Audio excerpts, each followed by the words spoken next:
Welcome to the Halloween Horror Pod, an extension of the TV show The Halloween Horror Hour, which you can watch on Tubi, Roku, Plex, SCC-TV Channel 28, and YouTube. I am Mike, and I'm your host this week. I'm joined by filmmaker Emmett Loverde. How are you, Emmett? I'm great. All right. And artist Mark Monlux. Hi, how are you? Oh, we're doing great. Thank you both for being here. Now, you may be asking yourself, who is this new crew of voices this week? Well, we're here to take you in the video rewind time machine back to the theatrical release of John Carpenter's The Thing. We're taking you back to the theaters of 1982 because our friends at Creator VC are releasing a new exhaustive documentary called The Thing Expanded, which is available for pre-order now.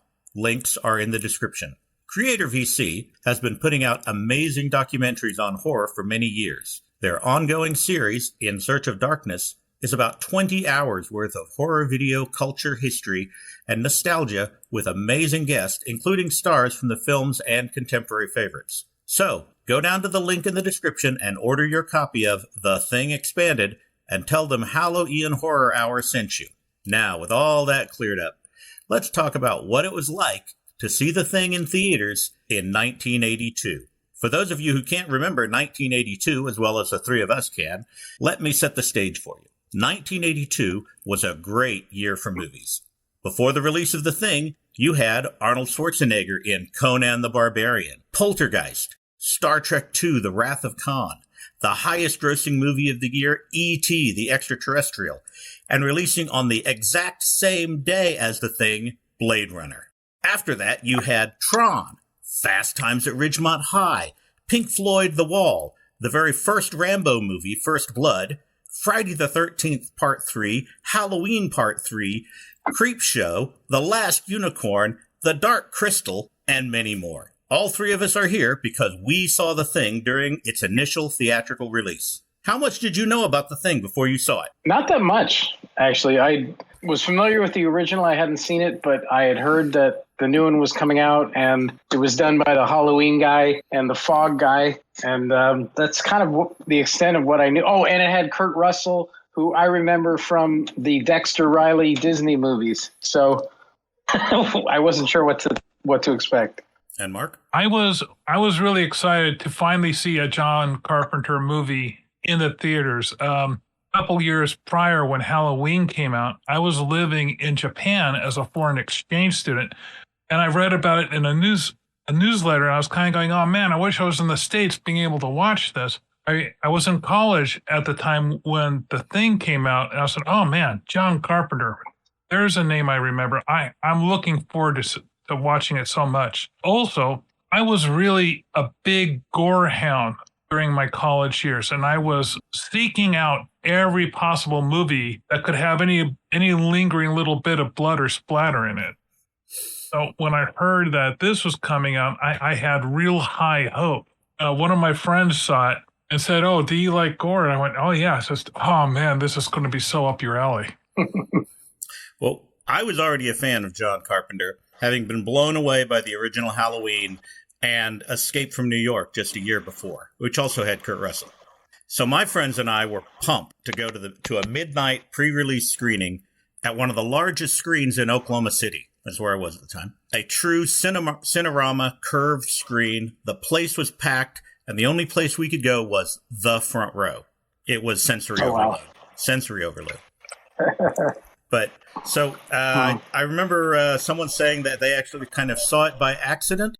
Well, I was with a bunch of guys. We were in high school, and they all wanted to go see An Officer and a Gentleman, and I didn't care about that movie. And it was sold out. It was really popular, and so we couldn't go to that one, and we didn't want to just go home because it was a weekend night, and we saw the poster in the theater, and I was like, well, you guys want to see this? And my friends were kind of like, I don't know. And I was like, yeah, let's go. And so I kind of pushed for it. And I have to admit, when we walked out, some of my friends weren't horror fans the way I was. So I don't want to say they were freaked out. They just didn't understand what they had just seen. And I was like ecstatic. I thought I had seen a new form of art. I honestly thought that the disgusting gore was beautiful in its own terrifying way, and they were just, it was kind of like, that was gross. So I needed new friends, at least for that purpose.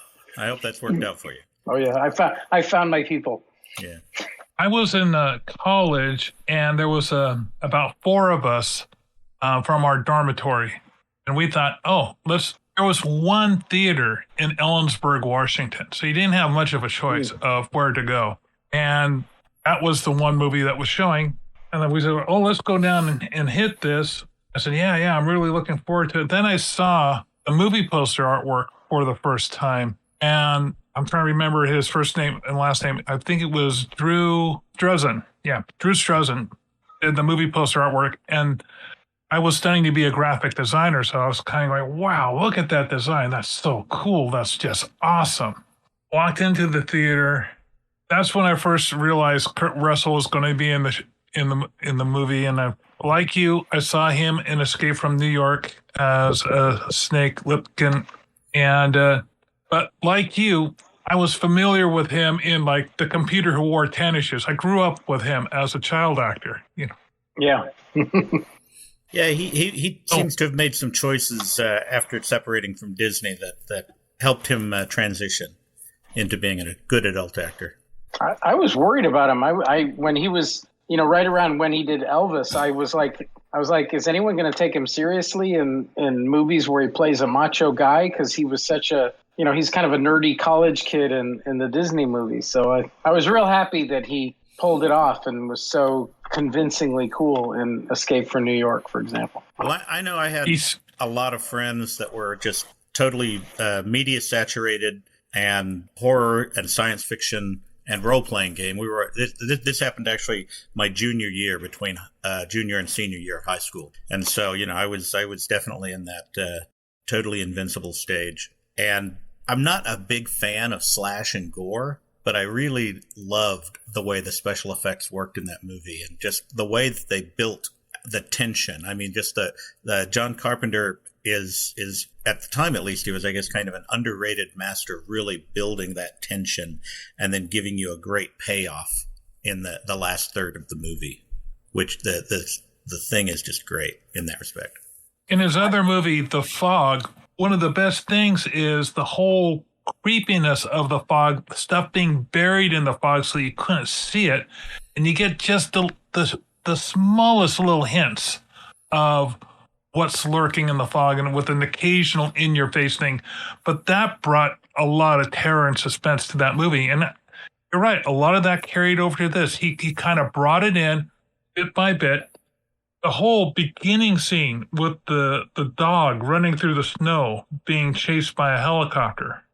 I keep wondering. I keep wondering if you actually knew Norwegian, would you have did they have to change that whenever they dubbed it for Norway or something? No, I think I saw a transcript of what the lines were, and it was like, "That's not a dog. That's not a dog." When he was shooting at the dog, it was saying in Norwegian, "That's not a dog." I don't know if that helps. Well, it probably wouldn't have helped them, but one of the things I think I was talking with some other people about this, that they liked that they were all really not doing things wrong. They weren't doing stupid things. They just were so outclassed by what they were up against, even doing the right thing. If you can imagine it, I watched it again just Friday with my wife. If you can imagine it, my wife had never seen the movie. Oh, wow. But it was really nice. How'd she do? She did actually very well. She did very well. I've made her watch a lot of gross stuff that she probably would normally have not watched. But I was trying not to say anything at all so that I could talk with her about it, and I wouldn't telegraph, this is really good. No, I didn't want to do any of that kind of. There was one jump scare. I was just thinking about this. It's can we actually talk about things that might be a spoiler on a 45-year-old movie? Did we care? If you don't know it by now, you. But I hope you've seen the movie. I was talking to my wife about, and I want to see if you guys have a similar thing. When we're in the movie theater watching it for the first time, and one of the guys has a heart attack, and they put him up on the table, and they get the paddles, and they do the paddle burst once, and then they're getting ready, and they go to do that second paddle burst. So you guys know what I'm talking about. Oh, yeah. Oh, yes. Oh, yeah. That scene, the entire theater lost it. It's just like, what? And then right after that with the spider head, and it was just...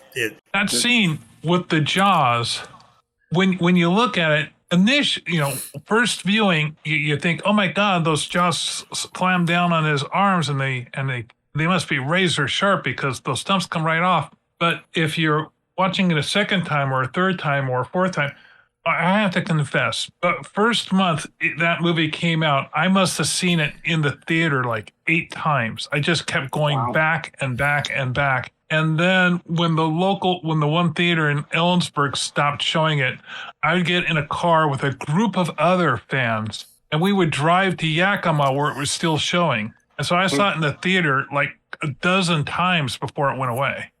Oh, wow. If I remember correctly, they actually had a person who was a double arm amputee for that scene. So he actually shoved the prop arms in and was able to get them chopped off cleanly. And I want that to segue into this whole thing about, I look at this movie as like kind of the pinnacle of practical special effects. Because, it's 1982. The only times you have anything on a computer is like the computer chess thing that he's playing. Or I think they do one little thing where it's like these really low res looking like asteroids cell things where the alien cell takes over. But it's just like everything was all practical. Yeah, no, I have to say also that I think that a special award is deserved by the dog. Or the dogs, however many performed that opening sequence, because that incredible dog, not just running across the prairie or whatever, the tundra, but, and looking back at the helicopter and then running again. And then when the dog enters the camp, I mean, it was, because I just watched the movie this afternoon again. And I just thought, my God, that dog, I mean, nowadays they would do it with a digital thing and it would look terrible, but that was a real dog. And he was so precise, and I don't know. And here's the thing: my first clue that I was seeing a very special movie was we were sitting in the theater. The movie starts, the helicopter comes, and the dog is running across the tundra. And my friend of mine was sitting next to me, and he's watching, and he was like, "That's a cool dog." And then the guy in the helicopter starts shooting at him, and the guy sitting next to me he starts getting mad, and he's like, "Why is he shooting at that dog? That dick." He's saying this under his breath in the theater. He's like, "That dick, why is he shooting that dog?" And I thought, clearly this guy is totally in this, he's completely, I was like, I think we're in something special right now. And of course, then we all know what happened after that. Did you guys know about the dog in that it was a half-breed? It was part Siberian Husky and part wolf. And so that's one of the reasons why the dog was looking so stoic and so laser sharp at anything and not quite reacting like a dog would, with the little eyebrows twitching. And the dog actually freaked out one of the members on the set so much that he had a hard time with, not being afraid of the dog because of the way it was behaving. I just learned about that last month. I thought, oh, wow, I love learning little tidbits about this thing. Because when I was watching on repeat, like the scene with the stomach chomp, if you watch it again, you'll notice that when he's coming up from the belly, his stumps of his arms are actually sticking out of the jaws. But when you watch it the first time, you're absolutely convinced that those teeth have completely bear trapped down and maybe have sprung back up like it's going to take another bite out of him or something. It's just, I get the shivers every time I think about that. That scene just really lands home. Well, that definitely brings up something. I mean, when they make these, it's like you look at that and it's like they cut to the hands going, the the chest opens up, the hands goes in, the chest closes, the hands pull back up. That's cut, cut, cut, cut, cut. You might have maybe 1 to 2 seconds at most of any of those scenes. They're not, they're made to watch on the big screen, and then you go home and say, oh my God, wasn't that great? But then you have the opportunity. I mean, if you're watching it like 12 times in the first week, or once it goes on to VHS or DVD, you're sitting there frame by frame watching everything, and so it's like that's just not the way the movies are made to watch. But it's they don't always hold up. I like how when they don't specifically hold up, but you can tell, okay, that's good enough for a half second. You're going to see it for a half second. It's going to go into your brain and eat its way through there, and that's all they need. So it's like it's good enough for what they need, and they cut it up. But yeah, I remember, I think it might have been the first Daredevil movie with, or maybe it was a Spider-Man movie. It was one of the Spider-Mans or Daredevils where it was right after CGI kind of took over everything. And it was all just so bouncy and just really outrageously unrealistic. They just jumped right into the deep side of the uncanny valley. But it's just the whole idea of CGI was not used correctly when it first really took over. Cameron, when he was doing Terminator 2, and they were like using CGI to get the T1, not the T1000, the other one. T1000, yeah. They actually had to match a limp that the actor had, but didn't really know about it because it was so slight. They matched that in what they were doing. So it's just the way that live action and CGI kind of merged, so that you had the live action, but then you just kind of tweaked it with the CGI. That I think works a lot better. The way that a lot of the stuff in the thing was put together, it was just the alien was so over the top. And this was years before the Borg, but the whole kind of assimilating you, whether you want it or not, was very wet in the thing. Well, I used to say that the thing was, in my opinion, the perfect monster because it could infect you and take you over cell by cell, which is terrifying, like a disease. It could pretend to be somebody which is insidious and diabolical and scary. And also it could be like a big, Godzilla monster towering over you. And it's like, I thought this is everything wrapped up into one, and it could be behind you. That's the other thing. You don't know if it's going to come up behind you. And I just thought this is the perfect monster. I don't think it's ever been topped in terms of effectiveness. Like you guys, I saw the black and white film on TV. I never had a chance to see the black and white in the theater. But I loved that film. And I loved the whole setting. I was looking forward to saying, okay, here's the new setting. What's the reveal going to be like? Am I going to see an electric blanket melting this giant ice cube, or how's this going to come about? So that scene where you actually see these tendrils coming out from the blanket, absorbing the guy, just was something that was totally off screen in the first film, being revealed in the second film. That was a shock and a real delight and a real treat for everyone who saw the first film. Well, I do remember seeing the 1951 thing with James Arness as the giant carrot. But I mean, it's classic 50s sci-fi. But I could understand where, if you read the story from 1938, Who Goes There, it's very kind of oblique. It's not really. It doesn't go into as much detail as to what's going on. It reminded me a lot of kind of Invasion of the Body Snatchers, and which also is a great movie, especially the Donald Sutherland. Yes. The idea that in the 50s they kind of had to change it because they really couldn't do. The special effects weren't there for what they might have been able to do, and then by 82, it's just like, all right, we can do this story. One of the things I liked about the John Carpenter one, especially the scene, once the head starts separating from the body, suddenly you see all these weird veins, or you're thinking, oh, that can't be a vein. It's squirting green stuff.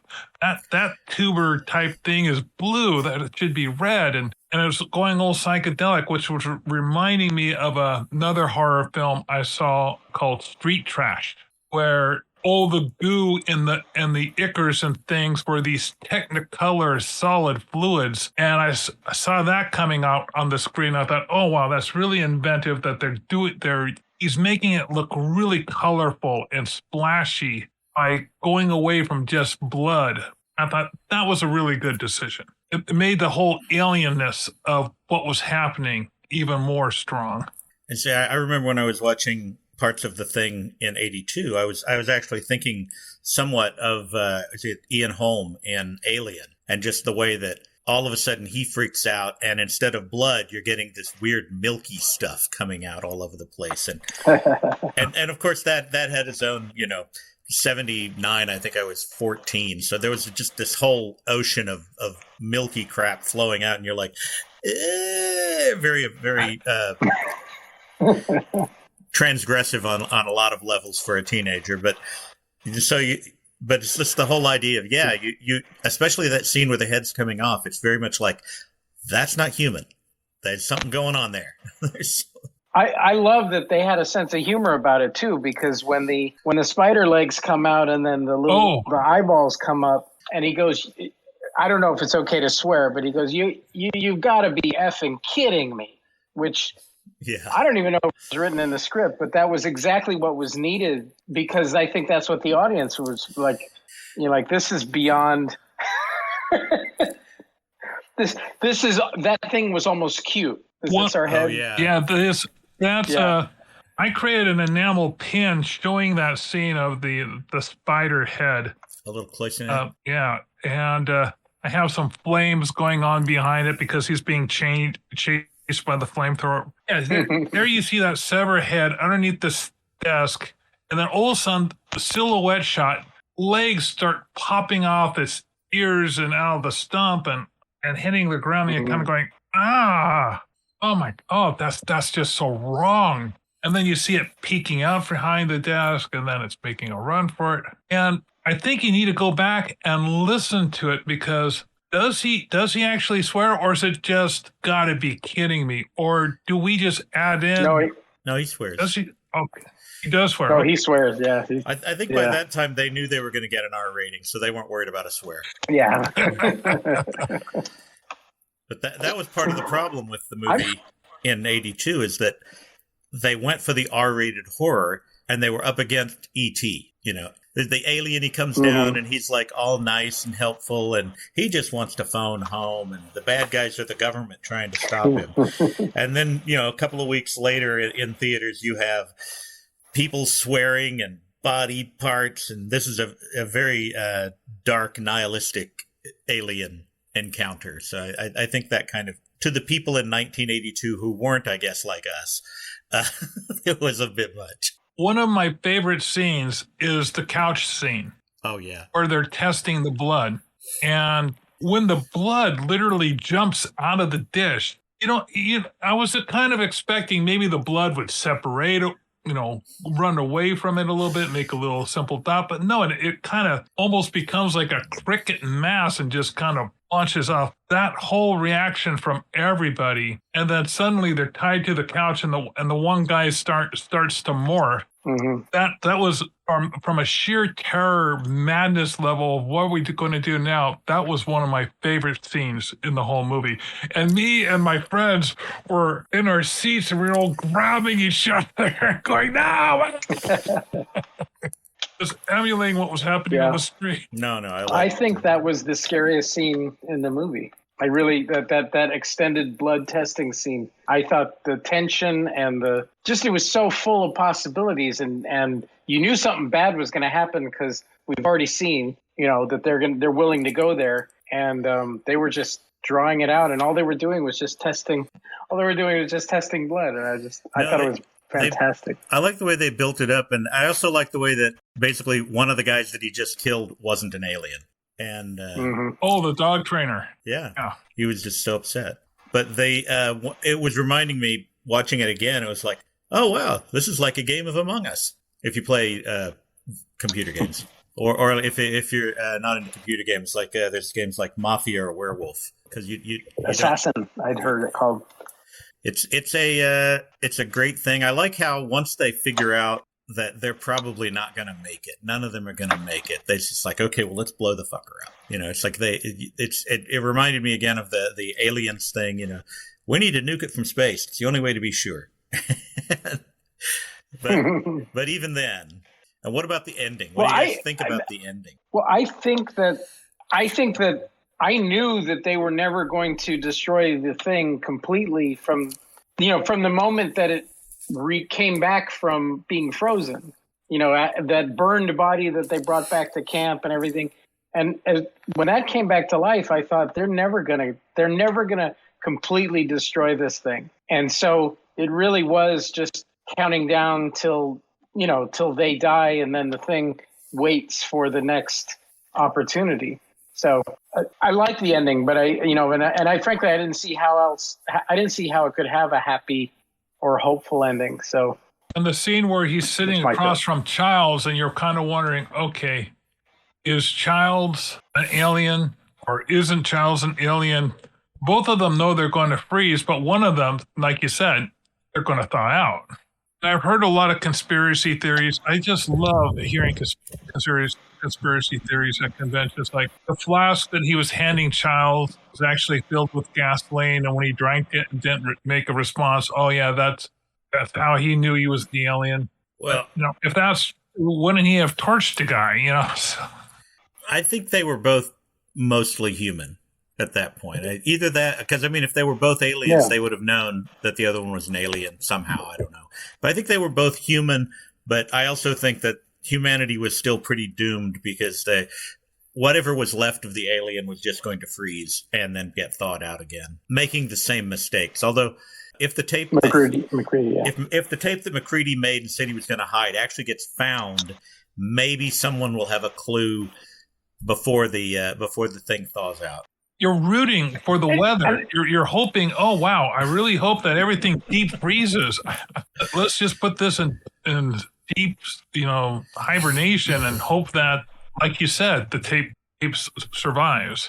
Well, I think it's interesting because, when I'm sure that it's been discussed over and over again to make a sequel. And when they did do something, it was a prequel. And I think part of the reason was because they really didn't think that they could satisfy the fans, because a sequel would answer the question, who survived, who was an alien.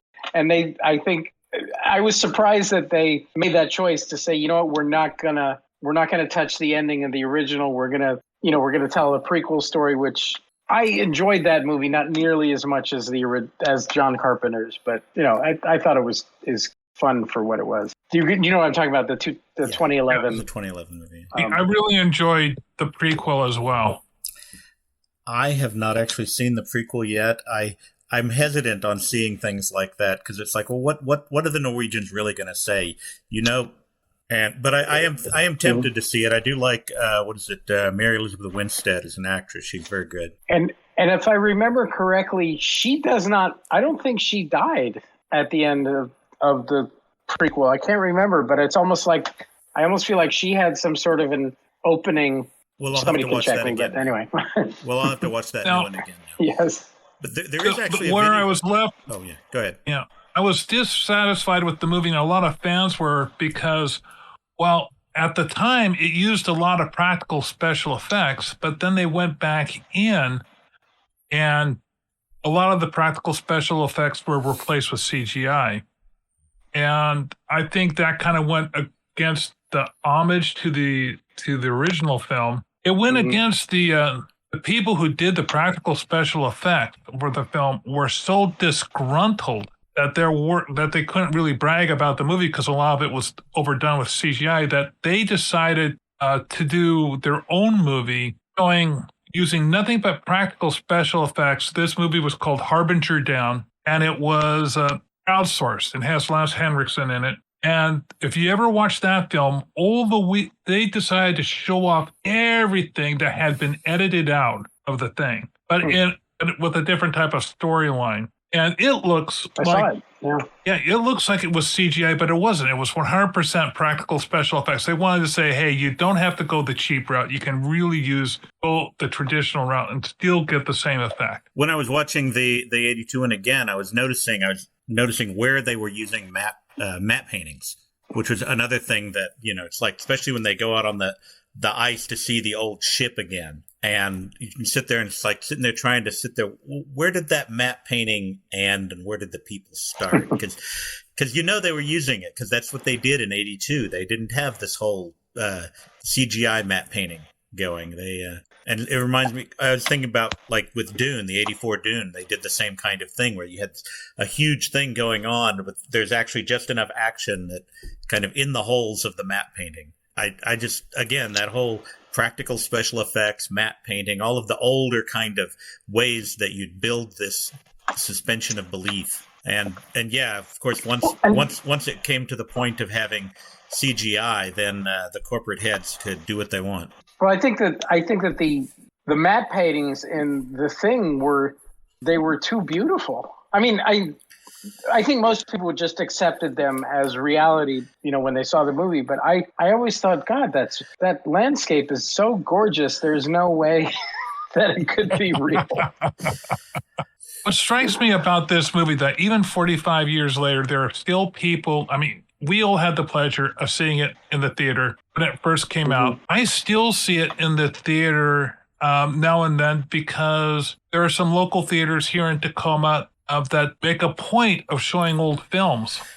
There's the Blue Mouse. A fellow puts together a thing called Friday Night Frights, and they meet once a month and show off an old horror movie from the 70s and 80s. And I did a movie poster for the other theater in town called the Grand Cinemas, and they have a thing called the Weird Elephant series. And you get new people coming in, and I get to ask them, hey, is this your first time watching this film? And they said, yeah, my first time. I'm looking forward to seeing it in the theater for my first time. One of my movie posters. So the movie posters and the enamel pins that I make and sell at the conventions, those always are a big seller for me. There's a huge fan base for this film. And I'm kind of curious where they first saw it. I mean, now it's everything streaming, but when VHS came out and the movie went away, I was, video parties with my friends. And perhaps you guys remember this as well, where you'd have to actually rent a VCR machine because no one had them because they were too expensive.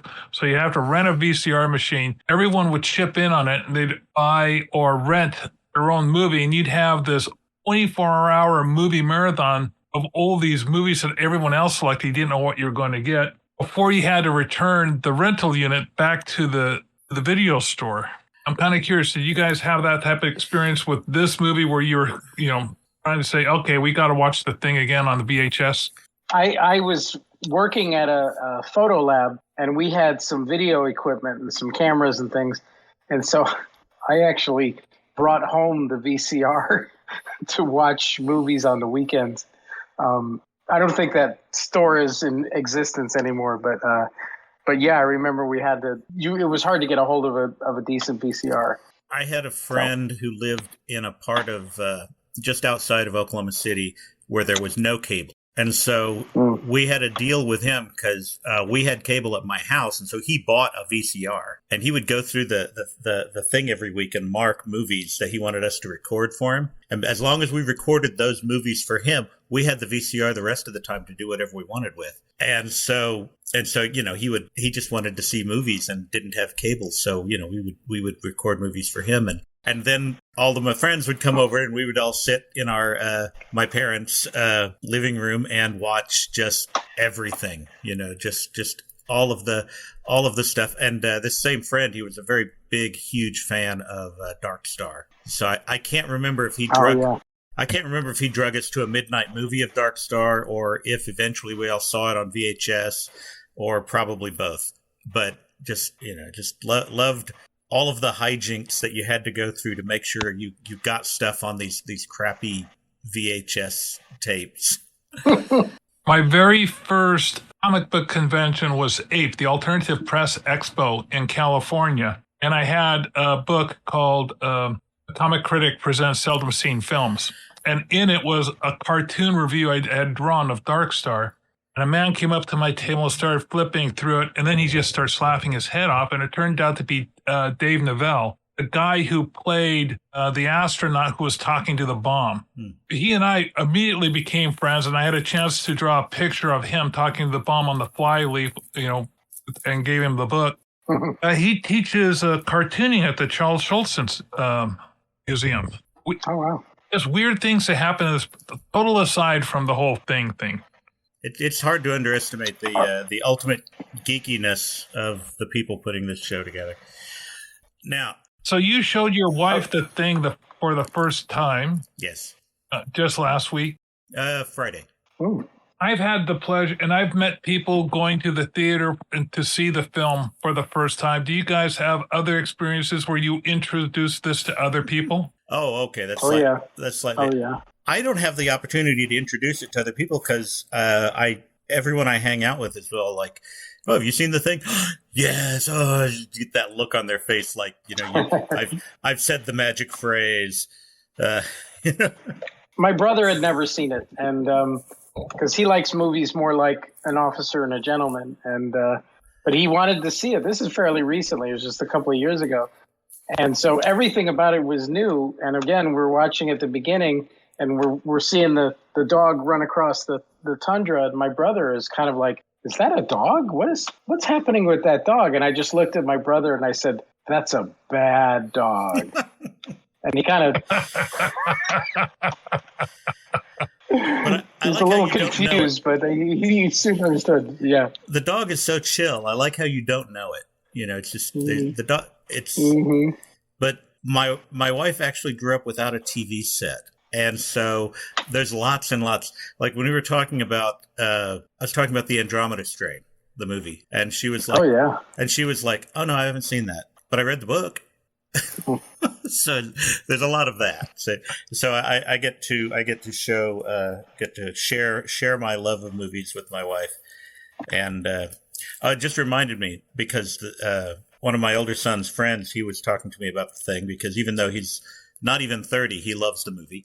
He was saying there was a video game that came out as kind of a sequel to the thing. And in that video game, which he claims is total canon, both McCready and Childs, both McCready and Childs do survive, but then Childs gets killed quickly. And I think you follow McCready through the video game, and neither one is an alien. Okay. But that's is that the answer from on high, or is that what a video game designer came? I don't know. I'm sure that in some of the other discussions that are happening around the thing that they'll talk more extensively about the video game. But I like to think that the ambiguity of the movie. It's one of the reasons why I don't know how much I want to see the other movies. I like the way it was. It's kind of like with the Highlander movies. There should be only one. Are we going to talk about how the critics treated the movie when it originally came out? Because as I remember, they were not kind to it. They were not. If you could, I was actually another discussion that we're going to have soon is horror movies at the Oscars, and I was looking, and it's like The Thing got 0 nominations for anything. It's like no, and I know that when people talk, they talk a lot about the special effects, and it's like nope. They didn't care about the special effects. They didn't care about anything. The Thing got nothing. And critics were not happy. Yeah. I was angry. I was like, this is one of the best horror movies I've ever seen. And they're treating it like a mistake or like it was offensive or something. I don't know. It's like, anyway, it was very upsetting. And I'm so happy that it has become considered a masterpiece because it sure wasn't treated well in 1982. And it didn't make money back then. That's the other thing that really made me angry. I was like, people should be seeing this. Thank God for VHS tapes and what that did for so many movies that would have otherwise become, sleepers. Yeah, really. No, VHS and home rental, I think, really just helped connect the thing to its audience. Because it did not perform as well as they wanted it to in the theater. I was looking it up. It cost $15 million to make. Which in 2026 dollars, that's like a $50 million movie. So it's even then, it's not outrageous. But, frugal movie. Yeah, but the fan base that came up around it, it's hard for me to understand how people didn't like it because I've always really, and all of my friends really loved the movie, and it's just we were, I guess, definitely part of the target audience for the thing. And if you take a look at movies like Halloween and The Thing and other John Carpenter movies that just really helped shape a lot of what sci-fi horror pop culture is. I mean, not my favorite movie, but They Live. People quote They Live all the time. Oh, yeah. And it's just that whole kind of this glasses and obey and whatnot. And it's just John Carpenter really shaped a lot of alternative pop culture, which of course then gets refed back to us through kind of horror nostalgia in something like Stranger Things. Because those guys are all. Yeah. People will often ask me what my favorite film is, and I kind of try to turn the question back onto them saying, well, instead of me saying what I think my favorite film is, why don't you confess to me what film you've seen the most times? What's your candy movie? And The Thing has become my candy movie. I lost track back in the 90s over how many times I've seen the film. And I'm kind of curious, have you guys lost track of how many times you've seen this little gem? I sure have. I wouldn't call it my total candy movie. I think that's probably going to be Blade Runner or Brazil. But although actually I think I've seen Time Bandits more times than Brazil. I have to say that probably my one of my candy movies is a comedy, but it's from the same general time as The Thing, which is My Favorite Year, which I believe came out in 81 or 82. No, it came out in 82 with Peter O'Toole. Yeah. I just can't. I love that movie so much, and it is such a joy to watch and show it to someone new. And I'm not an actor. I'm a movie star. Yes. Yeah. But I do love The Thing. I think we're gonna wrap it up here, and so I want to give you all time to talk about what you have going on out in the real world, and we're gonna start with Emmett, if you don't mind. Tell us what you're doing, Emmett. Well, last fall, I know that some people can't see this, but I made a thriller called Without a Name. And the movie that was shown during the Halloween Horror Hour that I made called Pastor Jameson's New Plan is incorporated into this film. It's kind of an opening sequence for this movie. And this is on streaming on Tubi. And you can also get it on Amazon and a couple of other places. And I actually think you can find it on YouTube. And I'm editing a new movie called The Maginot Line. And I'm very excited about it and can't wait to share it with the world. The name of the movie is The Maginot Line, and it is not a World War II movie. The Maginot Line was something that happened in the 30s in France. It's a play on words.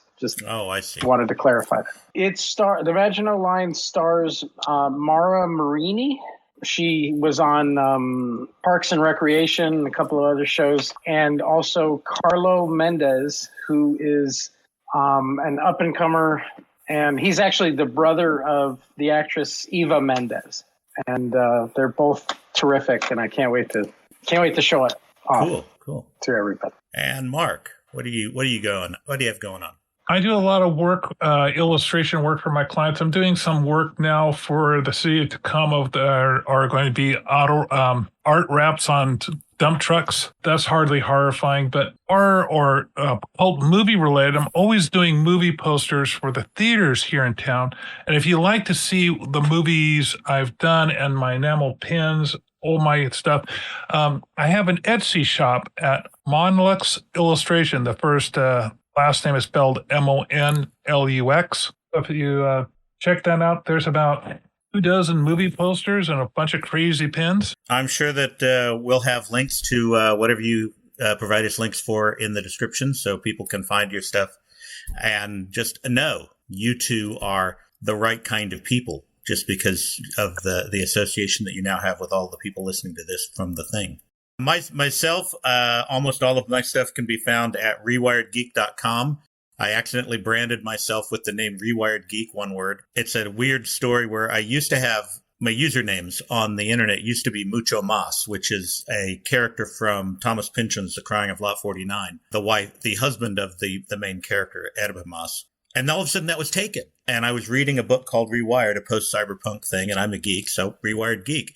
And after a while, everything on the internet that I am, there are so many Hodges that you can't find me by my name. But if you type in Rewired Geek into Google, or go to rewiredgeek.com. You got me. Everything.